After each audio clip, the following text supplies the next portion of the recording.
Bonjour, je m'appelle Terry Caron et je suis pasteur au Québec, au Canada, de l'Église évangélique du Témiscamingue, dans un village qui s'appelle Lorrainville. Et j'aimerais vous parler de comment je suis venu à rencontrer Dieu comme un père. Donc, ça commence dans mon enfance où est-ce que j'avais beaucoup d'amour dans ma famille, beaucoup d'amour. Ma mère qui me donne beaucoup d'affection. Et puis mon père qui, lui, était un militaire. Donc, il est plus âgé un peu. Je suis le dernier de la famille. Mon père m'a eu, il avait 47 ans. Donc, c'était comme mon grand-père, un peu. Et puis, donc, il me donnait beaucoup de choses, mais il n'avait pas vraiment appris, lui, à donner de l'affection, exprimer ses émotions. Donc, j'ai grandi un peu comme ça. Je savais que mon père m'aimait, mais moi, j'aurais aimé l'entendre. J'aurais aimé qu'il me dise qu'il m'aimait, qu'il était fier de moi. Et sans m'en rendre compte, j'ai vécu ma vie, en fait, en voulant entendre mon père me dire qu'il était fier de moi. Ça m'a poussé à faire toutes sortes de choses. Ça m'a poussé à essayer d'exceller dans toutes sortes de niveaux, de domaines. Donc, c'est sûr que j'étais très bon à l'école. J'étais assez bon dans les sports. Je jouais de la musique. J'étais assez bon dans la musique aussi. On avait un groupe de musique. Et après coup, je vois que je faisais toutes ces choses pour entendre mon père dire « Je suis fier de toi, Terry ». Mais il ne me l'a jamais dit. Il ne m'avait jamais dit qu'il m'aimait, même si je le savais, mais c'était pas quelque chose d'exprimé. Donc, ceci m'a apporté à consommer de la drogue et tout ça, et à chercher cette affection. Évidemment, j'ai rencontré Jésus, et puis Jésus m'a sauvé, Jésus m'a délivré de la drogue, de toutes ces choses. Mais je cherchais encore cette affection et cette affirmation, en fait, de Dieu. Donc, autant que j'excellais et que j'essayais de me prouver avant de connaître Jésus, je le faisais après. Parce que là, je croyais que plus que j'excellais dans les choses de Dieu, donc plus que je priais, plus que je lisais ma parole, que je témoignais. Donc, plus que je faisais ces choses, plus que Dieu serait fier de moi. Donc, plus qu'il m'aimerait, en fait. Mais donc j'excellais, je faisais beaucoup de choses au point de presque m'épuiser. Et à travers de tout ça, je suis devenu pasteur parce que j'aimais Dieu et je voulais que les gens connaissent le Seigneur. Je voulais aider les gens à maturer, à grandir dans leur foi. Mais j'étais dur sur moi-même et aussi dur sur les gens. Parce qu'encore avec cette idée de vouloir mériter l'amour de Dieu, ou mériter cette affirmation, cette approbation. À un moment donné, en 1992, en fait, j'ai eu une révélation de la grâce de Dieu. Et ça, c'était tellement merveilleux parce que ça allait enlever un poids sur mes épaules, le poids de la performance, encore d'essayer de mériter. Finalement, j'avais compris que Jésus avait payé pour tout et j'avais pas à essayer de mériter. C'est lui qui était mon mérite. Et il m'avait tout donné, Dieu m'avait tout donné à travers Jésus. Ça a été une grande libération pour moi. Et en 1994, j'ai entendu parler qu'il y avait un déversement du Saint-Esprit à Toronto et donc je vis pas loin de là. Je m'y suis rendu là pour voir c'était quoi et j'ai été vraiment touché par l'amour de Dieu, par la présence de Dieu. Ça a vraiment touché mon cœur. Et il y avait quelque chose dont il parlait, puis c'était Dieu qui était un père ou l'amour de Dieu le Père. Mais moi, j'avais jamais entendu un seul message sur le fait que Dieu était un père. Pour moi, c'était un peu comme Dieu le Père était comme en colère contre moi parce que j'étais pas parfait, je n'étais pas à la hauteur, je faisais encore des péchés, Et heureusement que Jésus était là, parce que Jésus, c'était le bon gars. C'était lui qui me protégeait du Père. Donc, j'étais vraiment content de connaître Jésus, en fait. J'étais content de connaître le Saint-Esprit. Mais Dieu le Père, c'était vraiment éloigné. Je pensais réellement que Dieu le Père était là pour me châtier et qu'il n'était jamais content de moi. Donc, j'ai entendu ce message et honnêtement, ça m'a interpellé, mais ça m'a troublé aussi. Parce que je voulais le connaître, mais j'y arrivais pas. Il y avait comme un blocage, il y avait comme... Peut-être c'était trop beau pour être vrai, que Dieu était un Père tendre et compatissant et qu'il m'aimait réellement. Je sais pas, c'était difficile pour moi de saisir ça. Mais au fil du temps, je suis allé à des conférences sur ce thème et je me souviens qu'une frustration grandissait en moi parce que j'entendais les messages mais je ne l'expérimentais pas vraiment. Et à un moment donné, je me souviens, il y avait une période de questions et réponses avec l'orateur qui parlait de Dieu qui est un Père. Et puis, quelqu'un avait posé la question, est-ce que tu as du matériel qu'on pourrait prendre pour enseigner à notre Église? Parce qu'on trouve ça excellent et tout le monde devrait entendre ça. Et je vais toujours me rappeler, l'orateur avait dit, même si je vous donnais du matériel, ça ne changerait pas grand-chose parce que tu dois l'expérimenter avant de l'enseigner. Et moi, c'était « Ah, mais non! » J'étais découragé parce que je voulais tellement l'expérimenter. Et je savais que mon Église, ça changerait mon Église. Tout le monde devrait entendre ce message. Donc, à un moment donné, j'ai un ami qui est pasteur, dont on a commencé dans le ministère ensemble, on est très proches. Et souvent, au moins une fois par année, j'allais prêcher à son Église et lui, il venait prêcher dans la mienne. Et à un moment donné, il est dans notre église, on a une fin de semaine de réunion et un soir, je lui dis, on descend-tu en bas, on avait un sous-sol et on avait un foyer et on va allumer le foyer, on va prendre la guitare et juste prendre du temps avec Dieu, juste prier ensemble, je sais pas, parler, être dans l'atmosphère de Dieu. Et donc on descend en bas et puis je prends la guitare et je commence à chanter. Et là, lui, il dit, « Terry, j'aimerais ça prier pour toi. Je sens que faut que je prie pour toi. » Je dis, « Bien sûr. » Donc, je mets ma guitare de côté, il vient, il met la main sur moi et presque instantanément, Dieu me transporte. Il m'amène lorsque j'avais à peu près 7 ou 8 ans. Une expérience que j'ai vécue que je veux vous raconter.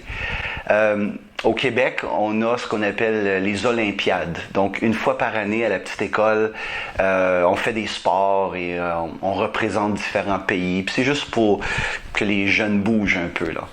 Et moi, j'aimais ça. J'étais très compétitif. J'étais, comme j'ai dit, assez bon dans les sports. Et je me souviens qu'il y avait une épreuve qui était la course à pied. Et ma mère était supposée d'y être. Les parents étaient invités. Donc, j'arrive à cette épreuve et on se met à la ligne de départ et je suis vraiment excité parce que je vois ma mère qui est juste au bout de la file et tous les parents sont là et ils encouragent leurs enfants.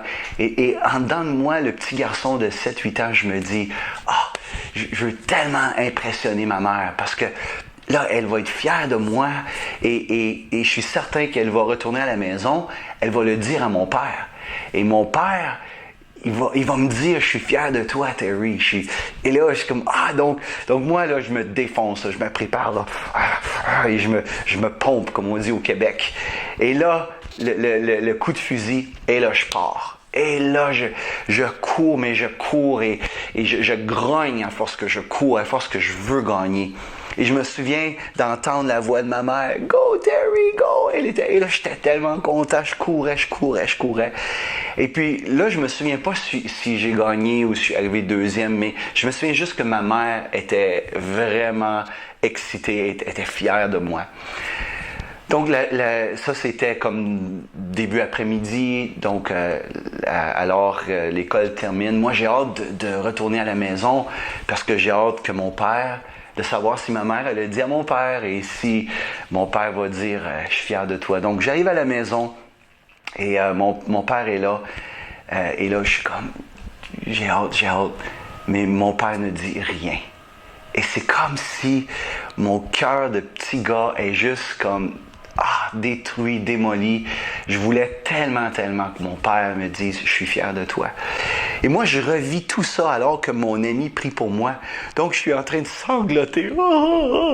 Et mon ami, il se demande qu'est-ce qui se passe parce qu'il n'a pas connaissance de tout ça, là, ce qui se passe à l'intérieur de moi. Et alors que je vis cette déception, j'entends, non pas d'une voix audible, mais je vous dis, j'entends, c'est encore plus réel que si ce serait audible, une voix dans mon cœur qui me dit « Terry, tu es mon fils bien-aimé, en qui je prends plaisir, en qui je mets toute mon affection. » Et c'est Matthieu chapitre 3, c'est l'histoire de Jésus qui se rend dans le Jourdain pour se faire baptiser. Le ciel se déchire, le Saint-Esprit descend comme une colombe sur lui et une voix se fit entendre. Et c'est cette voix qui a rassuré Jésus dans son humanité. Juste avant son ministère, il n'avait rien fait de ministère avant cet événement que certains théologiens appellent l'événement central dans la vie de Jésus. Et c'est venu affirmer son identité, c'est venu le sécuriser. On sait que immédiatement après, il est conduit par le Saint-Esprit dans le désert pour être tenté par le diable. Et le diable le tente sur quoi? Il le tente sur son identité. Il dit, si tu es le Fils de Dieu. Mais alors là, juste dans le Jourdain, le Père avait dit, voici mon Fils bien-aimé. Donc, Jésus reçoit cette affirmation et il est attaqué concernant cette affirmation de son identité. En fait, là, mais tout au long de son ministère. Donc, pour moi, d'entendre cette voix, c'est quelque chose qui a... Je me suis mis tellement à sangloter et ça a été le début pour moi de commencer à connaître Dieu comme mon Père. C'est comme la digue s'est ouverte et le flot de la rivière de l'amour du Père a commencé à être déversé sur moi. Et ce n'était que le début. Et là, expérience après expérience et révélation dans sa parole aussi, juste de comprendre. C'est comme si on me mettait des lunettes nouvelles et je voyais partout le Père. Comment il était bon, comment il était plein de tendresse, de miséricorde. Et moi, je vivais toutes ces guérisons par rapport à mon enfance, par rapport à toutes sortes d'événements dans ma vie, en fait. Ce désir-là d'être quelqu'un, comme je disais, de ma valeur et tout ça, pour me rendre compte que ma valeur se trouvait non pas dans ce que je faisais, non pas dans ce que l'opinion des gens, ce que les gens pensaient de moi, mais ma valeur se trouvait dans ce que le Père pensait de moi. Et cette voix que j'ai entendue, honnêtement, elle m'a transporté tout au long de ma vie, à partir de ce moment-là, et encore aujourd'hui, lorsque je fais face à des difficultés. J'ai fait face à des situations en Afrique qui étaient assez intéressantes et cette voix m'a sécurisé et m'a juste transporté jusqu'à aujourd'hui. Donc ce fut une expérience incroyable, comme j'ai dit, qui a été le début de cette révélation du cœur du Père.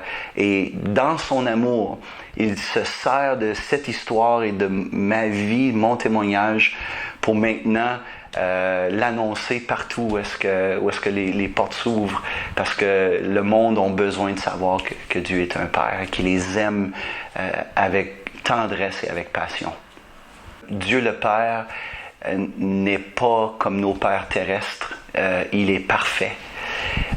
Il est parfait dans son amour, parfait dans sa bonté, parfait dans sa grâce. Et puis, ce qui souvent ouvre la porte pour cette révélation, c'est le fait qu'on donne le cadeau que nos pères terrestres ne méritent pas, et c'est le cadeau du pardon. On pardonne à nos pères, et je sais que ça peut être très difficile pour certaines personnes parce qu'ils ont peut-être vécu des situations très difficiles, mais on pardonne nos pères terrestres et il y a un miracle qui se produit, il y a une perception qui commence à changer, de comprendre que, OK, tu ne me dois plus rien. Avant, peut-être que je marchais dans l'amertume, dans la colère, mais là, je te donne ce cadeau-là que tu ne mérites pas à notre Père terrestre. Et vraiment, il y a un miracle qui commence à se produire. Tranquillement, on commence à percevoir Dieu d'une façon différente. T'sais. On ne transpose plus l'image de notre Père terrestre sur notre Père céleste. Donc, je pourrais dire que ça, c'est une étape qui est cruciale. La deuxième chose que je pourrais dire, c'est d'être exposé au message du cœur du Père. Je me suis rendu compte que c'est un peu comme des couches qu'on enlève, des couches d'un peu comme une attitude d'orphelin qu'on peut avoir à l'intérieur de chacun d'entre nous. Et d'être exposé à ce message, d'être exposé à cet amour, c'est comme c'est des couches, des pelures qu'on enlève qui finalement atteignent l'essence même de qui nous sommes. Ce petit enfant, comme mon histoire de 7 ou 8 ans, qui voulait juste être aimé, en fait, mais qui a appris à survivre dans la vie et à développer des mécanismes d'autodéfense, de protection, tout ça. Et d'être exposé à ce message, ça enlève tranquillement, pas vite, ces murs, ces barrières, pour finalement atteindre qui nous sommes dans notre essence même. Il y a une parabole dans l'Évangile de Luc, au chapitre 15. Et c'est la parabole qui est communément appelée la parabole du Fils prodigue. Moi, j'aime l'appeler la parabole du Père prodigue. Pourquoi? Parce que le mot prodigue veut dire qui est excessif, qui est extravagant. Et on met l'emphase sur le Fils qui a été excessif dans son départ et qu'il a dépensé tous ses biens dans la débauche et tout ça. Mais pourquoi Jésus a dit cette parabole, c'est parce qu'il voulait mettre l'emphase sur l'extravagance du Père.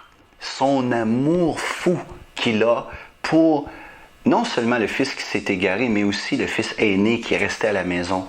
Donc cette parabole, elle dit qu'il y avait un père avait 2 fils et le plus jeune fils est allé un jour et il a dit « Mon père, donne-moi la part qui me revient ». Et ça, c'était toute une insulte. C'était comme s'il désirait la mort de son père. Et ce que ça nous montre, c'est que le Fils désirait plus les choses du Père que le Père lui-même.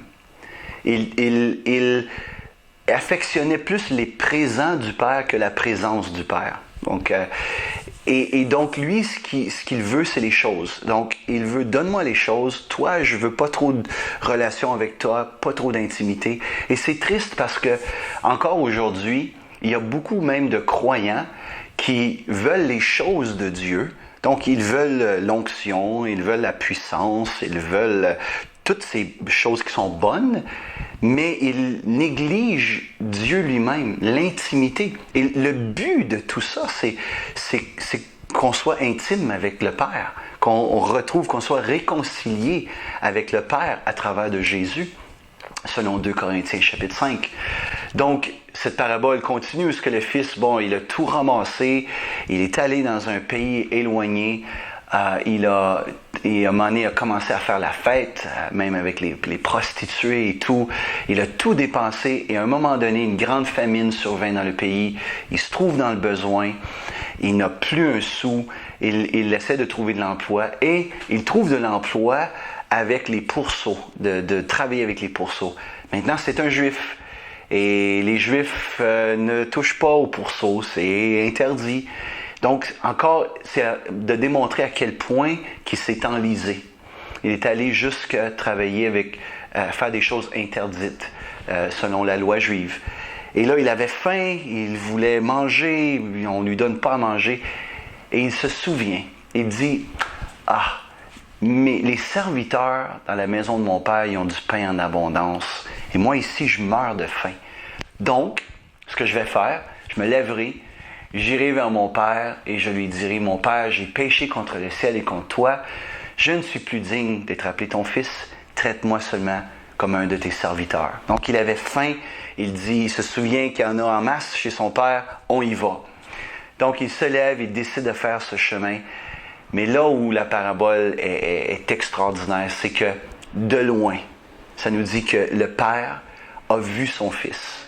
Et ça sous-entend que le père, pendant tout ce temps que le fils était parti, il désirait cette réconciliation. Il voulait voir son fils revenir. Et probablement que si ce n'était pas tous les soirs, mais c'était souvent qu'il scrutait l'horizon pour essayer d'apercevoir son fils au loin. Il espérait tellement être réconcilié avec son fils. Et là, il voit son fils.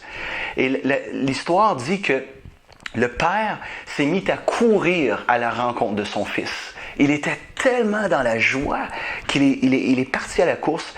Et là, encore, il faut comprendre un peu le contexte. Cet homme était riche, cet homme était d'une influence et d'une prestance dans sa communauté.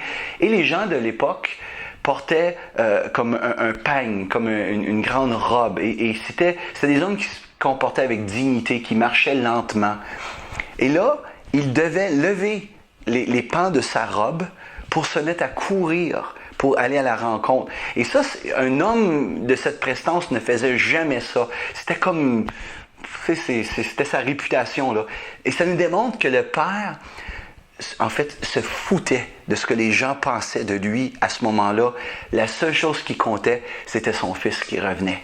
Donc, il relève les pans de sa robe, il se met à courir, et l'histoire dit qu'il a sauté au cou de son fils, et il s'est mis à l'embrasser. Mais alors, les mots grecs qui est employé ici, c'est kataphilio, et philio parle de cette affection, mais le mot kata veut dire plusieurs fois. Donc, il a embrassé et embrassé et embrassé. C'est une scène qui est tellement remplie d'émotions et tellement d'affection du père. Et à ce moment-là, c'est comme si le fils dit « Ah oui, c'est vrai, je voulais lui dire quelque chose. » Et il commence à dire son texte qu'il avait appris par cœur. Et il dit « Mon père, j'ai péché contre le ciel, contre toi. Je ne suis plus digne d'être appelé ton fils. » Et le père l'arrête immédiatement après, parce qu'il voulait dire « Traite-moi maintenant comme un de tes serviteurs. » Mais il n'a pas eu le temps de terminer son texte. Parce que je crois qu'à ce moment-là, c'est quelque chose qui a je dirais qu'il y a une colère qui est montée dans le cœur du père. Non pas contre son fils, mais contre les mensonges qu'il avait cru alors qu'il s'était éloigné de son père. Il avait cru qu'il n'était plus digne d'être traité comme son fils à cause des erreurs qu'il avait faites, à cause qu'il avait gaspillé son héritage. Et c'est tellement ça que l'ennemi fait avec nous. Lorsqu'on s'éloigne de Dieu, lorsqu'on prend des détours, pour X raisons, on s'éloigne de lui, alors l'ennemi vient semer des mensonges dans nos pensées. Et il commence à nous faire croire que Dieu ne nous aimera pas autant et qu'on perd notre dignité en quelque sorte. Et l'histoire, qu'est-ce qui est beau, c'est qu'aussitôt que le fils dit « Je ne suis plus digne d'être appelé ton fils », la Bible dit, le père a crié « Apportez vite la plus belle robe et revêtez-le ». Et cette robe, c'est la plus belle robe. C'est la robe de la dignité d'être un fils dans la famille. C'est comme il lui a enlevé ses vêtements qui témoignaient de sa vie sans le Père, sa vie dans le péché, sa vie avec les pourceaux. Il lui enlève ça et lui remet cette robe qui témoigne de sa dignité, témoigne qu'il est fils maintenant et qu'il est pleinement accueilli dans la maison de son Père. Donc, il retrouve non pas sa place comme serviteur, mais il retrouve sa place comme fils. Et je vous dis, lorsqu'on revient au Père, il ne nous accueille pas avec un bâton pour nous frapper. Il ne nous accueille pas avec un regard de désapprobation. Il nous accueille comme cette parabole. Il vient, il nous saute au cou, il nous douche d'affection Et encore une fois, c'est simplement de revenir à lui, de dire, OK, oui, je me suis éloigné, Père, je veux connaître ton amour, je veux connaître ton affection. Et il vient le faire et il nous revêt de sa dignité. Et c'est ça qui est tellement beau. Peu importe ce qu'on a pu faire dans le passé, peu importe les erreurs, peu importe la gravité, lorsqu'on revient à lui comme un enfant, il dit, ah, ça c'est tout passé. Il enlève notre honte, il enlève tout ce qui peut nous affecter, en fait. Et quelquefois c'est tout de suite, quelquefois c'est un processus, évidemment. Mais ce qu'il veut faire, c'est qu'il veut nous redonner notre dignité de fils et de fille. Et ça, c'est ça l'amour du Père pour chacun de ses enfants. Pour tous ceux peut-être qui écoutent ce témoignage et que vous voudriez vraiment l'expérimenter, je pense qu'il y a beaucoup de bagages qui est là encore et une culture qui est là qui fait en sorte qu'on a peur un peu de l'inconnu ou des choses qui sont moins connues, justement. Je pense que premièrement, on doit réaliser que nous sommes des enfants de Dieu. Nous sommes des enfants. On est souvent très sophistiqués, très cartésiens, très rationnels, mais on est des enfants de Dieu. 1 Jean 3, verset 1, qui dit « Voyez quel amour le Père nous a témoigné pour que nous soyons des enfants de Dieu. » Donc, je suis d'accord qu'on n'a pas à être enfantin, mais nous sommes quand même des enfants. Et c'est en reconnectant avec ça que d'être des enfants, de venir à Dieu comme un enfant. Et non pas dans toute notre sagesse ou toutes nos connaissances, toute notre éducation. De venir simplement comme un enfant. Et lorsque je viens comme un enfant, alors je peux découvrir le Père. L'enfant a un Père. Donc, il peut découvrir le Père. Ça, c'est une chose. Il y a des ressources qui sont là. Nous, par exemple, au moins une fois par année, je fais une série de messages sur Dieu qui est un Père. Et donc, si jamais ça vous intéresse, vous pouvez aller sur notre site web, c'est le eedt.org. Vous pouvez aller voir là, il y a nos messages qui sont là. Il y a des livres aussi qui existent, que Dieu est un Père. Vous pouvez aller consulter une librairie près de chez vous sur le net. Il y a des choses comme ça. Il y a aussi des conférences ou des choses même qui s'organisent un peu partout. Je sais que Catch the Fire Lyon organise des écoles, 1 semaine, 3 semaines, qui nous imbibent dans ce message. Et vraiment, comme je vous dis, pour moi, je trouve que c'est une clé d'être exposé, d'être imbibé. Essayer de trouver des endroits, des églises, des enseignements et méditer sur ça. Peut-être une autre chose, prenez le temps pour méditer sur l'amour du Père. Peut-être trouver une concordance. Vous savez-vous que dans l'Ancien Testament, on sait qu'il est beaucoup plus volumineux que le Nouveau Testament, qui comporte l'Ancien Testament, 39 livres, il n'y a que 10 références directes à Dieu comme un Père. Donc seulement 10 dans tous ces 39 livres. Dans le Nouveau Testament, 27 petits livres, il y a 244 références à Dieu comme un Père. Donc, allez et trouvez ces versets. L'Évangile de Jean regorge de références à Dieu comme un Père. Donc, mettez-vous devant lui, juste dire, Père, je viens à toi comme un enfant et je veux te connaître. Révèle-toi à moi, révèle ta parole à mon cœur. Et vous prenez ces versets-là et vous commencez à les méditer. Jean 1, verset 18, qui dit « Personne n'a jamais vu Dieu, mais Dieu le Fils unique, qui est dans le sein du Père, est celui qui nous l'a fait connaître. » Donc, qu'est-ce que ça veut dire, le Fils qui est dans le sein du Père? Donc, l'intimité qu'il vit. Et seulement après que Jésus a vécu dans l'intimité du Père, qu'il est venu sur la terre et il a pu nous révéler qui était le Père. Donc, tout ça, d'être imbibé, d'être de ces enseignements-là, trouvez-vous des gens qui eux aussi expérimentent le cœur du Père. Et ensemble, méditez, ensemble, priez les uns pour les autres. Et je pense que un tout, ça fait un tout, mais finalement, on vient qu'à expérimenter vraiment cet amour-là. Parce que le Père a toujours été là, mais c'est juste que l'enseignement qu'on a reçu, notre éducation, nos blessures nous ont empêchés de le voir. Donc, il veut passer à travers de tout ça pour venir atteindre notre cœur et nous aimer comme un père, un vrai père aime ses enfants. Donc, Père, je te remercie parce que tu es ce Père qui est parfait. Tu es ce Père tellement, tellement fou d'amour pour tes enfants. Et aujourd'hui, tous ceux qui écoutent cette vidéo, je prie que tu viennes te révéler à eux. Je prie qu'ils puissent expérimenter cette révélation que tu es un Père pour eux. Tu es un Père personnel qui les aime personnellement, qui veut sauter à leur cou et les doucher d'affection et restaurer leur dignité. Donc, Père, je prie que tu donnes cette grâce-là à tes enfants de venir à toi et de juste recevoir, de recevoir cet amour, de recevoir cette affection. Et je sais que ça va changer des vies.